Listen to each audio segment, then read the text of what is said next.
It was the beginning of the end for Marlin Oil. Who's to say what the reasons were, but E.W. blamed the Eastern bankers. The spring fox hunt was a pleasant distraction from the distasteful battle over control of Marlin Oil. Rather than being embarrassed by riding a short, old, and lazy horse, Lottie and I met at the gang's old hangout at Rosebud Creek, where a picnic turned into a bombshell revelation.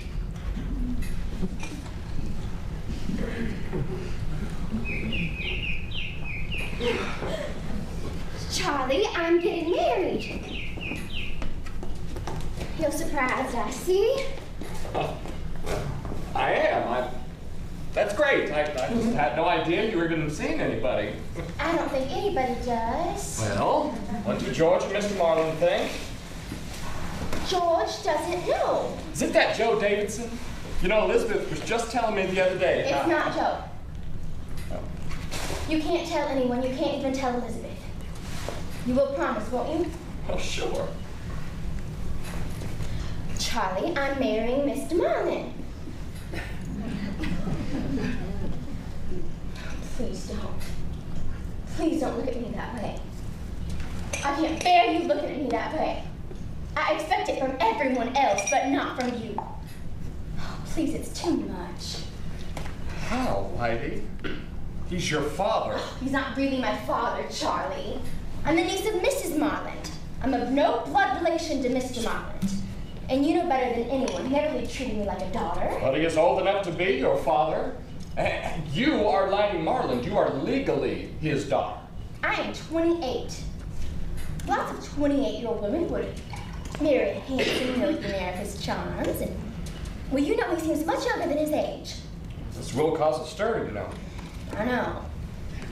People are such gossips, but he needs me and I need him. I need you, Charlie. I need you to tell me everything's gonna be all right. Do you love him? I respect him. I think I love him, Charlie. I'll never feel like I felt for Walt, but yes, I love him. And I feel as close to him as any man I've met since. This will be a practical solution to my happiness, and well, I feel like I can make Mr. Marlin happy too. He's desperately needed someone since Aunt Virginia passed. You know Charlie. You know how charming and kind he can be. I think we'll be a happy couple. I think I can make a good partner for him. You need to know he's always been proper toward me, and I respect him very much. Well, how are you gonna do it? I mean, you can have a big wedding. Heavens no. Mr. Marlin would never want so much publicity. We're leaving in a couple weeks to go to Flower Town to have the adoption loan. We'll be married there. Of justice of the peace, I assume. No. Lottie, I'm happy for you. I am. You know, I have seen a change in you, a vibrancy since you got back from Florence, that you must be in love. Elizabeth thought as much right back in Ponca City. I hope you two will be very happy. Me too. We better get going. I wish that poor fox had been killed or gone forever by now.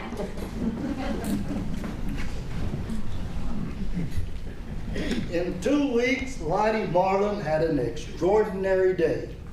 She started the day as Miss Lottie Marlin, transformed by a judge to Lottie Roberts, only to be wed as Mrs. Lottie Marlin.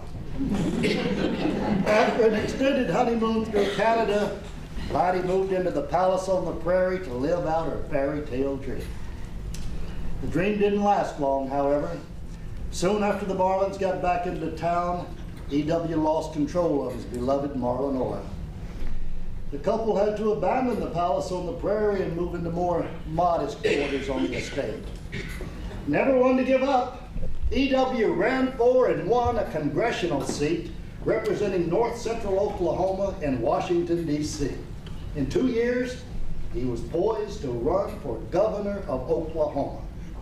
As the politics heated up, so did the gossip. God bless America.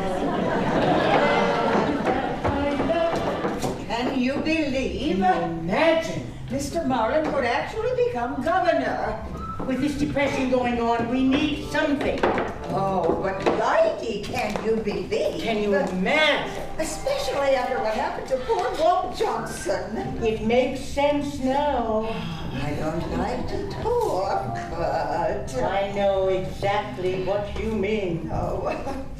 Excuse me, ladies. Hello, Mr. McDonough. Hello, Mr. McDonough. Do you think it's appropriate to gossip in the middle of town? Oh, no, gossiping is very bad. Very bad indeed. I always say I don't like to talk. But it seems to come out anyways. We were not gossiping. We would never do that. But ladies, I just heard you talking about Mr. Marlin and Walt Johnson. Well, Walt was a good friend of mine, and Lighty still is. We were I would not prefer- gossiping. We were just rehashing some facts. Facts. Yes, indeed. Penelope Peabody, you know, the woman who falls asleep in church every Lord's Day, She has a friend. who has a son who worked for Sheriff Fincham. Back when the accident occurred, E.W. Marlin was at the Daniel Cragen well site not an hour before the explosion. He and poor Walt had an argument. and then kaboom! You're telling me that E.W. Marlin was at the well site the morning of Walt's accident? Absolutely. In fact, Mrs. Peabody's friend's son is right over there. He'll tell you. Thank you, ladies. Excuse me, are you the son of a friend of Mrs. Peabody? I'm Jody. Oh, Jody, good to meet you. This is going to sound crazy, but I was just talking to Mrs. Dingle and Mrs. Barry, and they were telling me this wild tale that E.W. Marlin was at the well site the morning of Walt Johnson's accident. He was there, but I really can't talk about the case. I understand, but Walt was a good friend of mine. Did you actually see Mr. Marlin there? Of course not. We got the information from Dan Craig. He's the one who made the report.